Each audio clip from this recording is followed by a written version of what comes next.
Hey everybody, welcome back to Jeff Bowles Central. This is a game review many years in the making.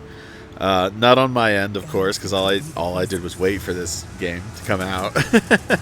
But on Bethesda's end, this is the culmination of 25 years of video game development, and this is a Xbox and PC exclusive.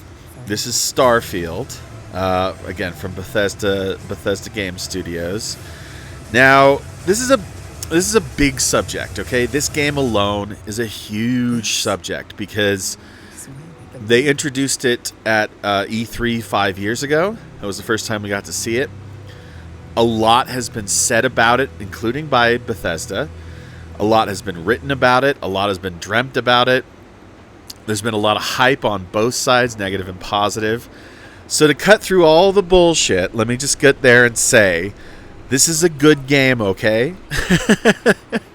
If you're listening to people who says this is not a good game for XYZ, they kind of have their heads up their asses, okay? And that's not to offend people who aren't enjoying it. I'm not saying it's not possible to have a bad experience with this game. I'm saying that there's a hype machine on both sides, and both have painted the game in a way that are kind of inaccurate. It's not the end-all, be-all space adventuring game with no loading screens where you can go to any planet anytime and see all sorts of amazing things. It's not really that. But nor is it the biggest upset disappointment of the year, okay? It's just not. It's a really good game. Starfield is a really good game, okay? So I'll give it a score at the end of this, but let me talk a little bit more about it. Let me explain what it is. So, if you're unaware, Starfield is made by the same group who made Skyrim.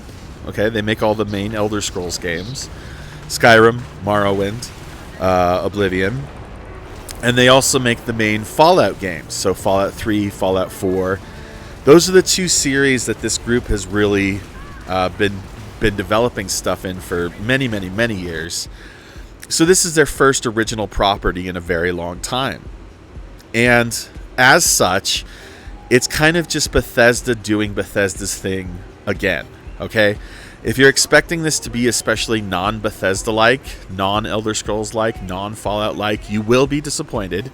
However, if that's what you're looking for, if you're like, holy cow, I love Skyrim, I love Fallout 4, I love all those games. I love Oblivion. I love Morrowind.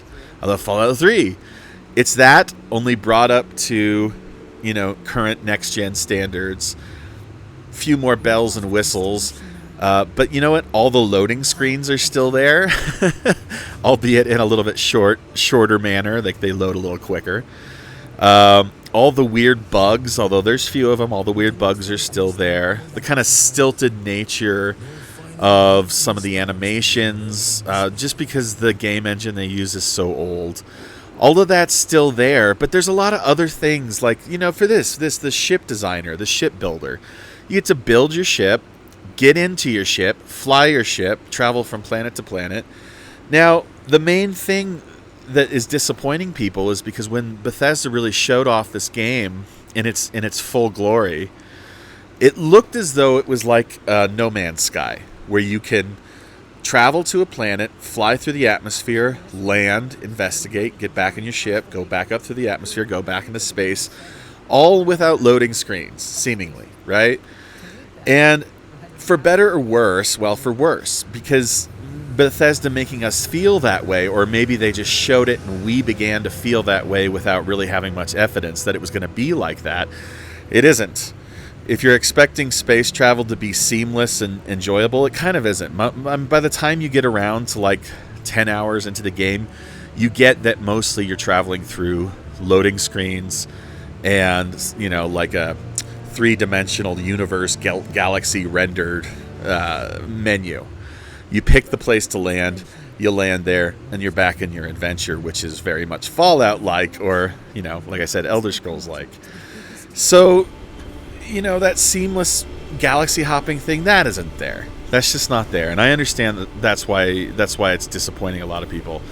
Which is why I hasten to say, if you're having a bad experience with this game, I don't fault you for that. I'm saying the hype in general is off about it. But if we stop thinking about it as what we thought it would be, whether Bethesda gave us that feeling or we got that feeling ourselves, and really look at it as what it is, it's a wonderful experience. It's a full experience. It's a big experience. You get in this game and you start the main quest line, and it's a little slow at first. It takes a few hours to kind of get into the flow of it. But you almost immediately get spun off in 100 different directions, different missions, different side missions, different objectives, different things to see. It is very channeled if you're playing it right, just like the old Bethesda games. If you're thinking that you can just like land on a planet and go and find something cool and unique to do, kind of not so much. You do have to stick to your objectives more or less. And as far as exploration goes, I don't know why 1,000 planets that are uninhabitable is cooler than like 20 planets that have a ton of stuff. That's the direction they went. And I'm not going to fault them for that, because this package is actually pretty complete, pretty cool. So like I said, there's combat, which is kind of updated from the Fallout 4 formula a little bit. Feels a little bit more modern. Feels pretty good to me. The game runs in 30 frames a second locked on the Xbox Series X. All of this footage that I contributed to this video is from the Xbox Series X. And so it's not as smooth as some people are going to like on console. But you know what? I've been playing console my whole life, so I'm totally used to the low frame rate. It doesn't bother me. The combat is brought up to date. It's pretty fun. The exploration is kind of not so much to see, not so much to do. The space flight itself, the space combat, the actual kind of aerial dogfighting type stuff, that's all really fun. That's a lot of fun. The story it's good, but it's a little bit same after a while. You have to really investigate a lot of these different temples and stuff for different powers, and that kind of gets the same. And there's twists and turns, and in true Bethesda fashion, the side content, the side story stuff is just as good, if not sometimes better than the main stuff. So you're never like wanting for something to do. You're never really unsure of what to do, as long as you're keeping track of all your objectives and stuff. And it looks really good, although, as I said, the engine that Bethesda uses is starting to show its age. It just is. I think maybe they should do, like, for Elder Scrolls 6, whatever next game coming out is, probably Elder Scrolls 6. They whatever. We'll talk about that later.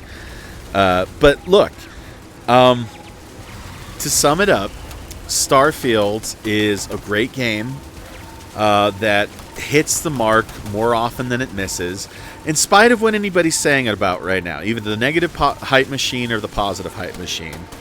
It's a solid game. It's huge. It's got a lot of unexpected things. It's got a lot of stuff to see, a lot of stuff to do. There's really no reason not to play it if you have the means, if you have the machine, if you have Game Pass, whatever it is. It's a great game. I really can't recommend it more. It's not going to set the world on fire. It's not even the greatest thing Bethesda's ever made, but it's good. Starfield gets 8 out of 10 from me. Look, you can listen to the haters. You can listen to the lovers. Just play it. Try it for yourself. And do me a favor, please. This is my latest album. I just put it out. It just came out this week. You can find it all over the internet, all the different platforms, including for free on my YouTube channel. Just go to my channel. You'll see it in my music. But if you want, it's on Spotify, it's on iTunes, it's on Pandora, it's on Amazon, it's on Tidal, whatever. Just go listen to it. It's really cool. Lots of good rock music, lots of good acoustic music, a little blues music, whatever. Whatever suits your fancy. Please do. Please do. Okay. I will check you out next time. Like, subscribe, comment, share, whatever you got to do. Thanks for showing up. Thanks for watching. Bye-bye.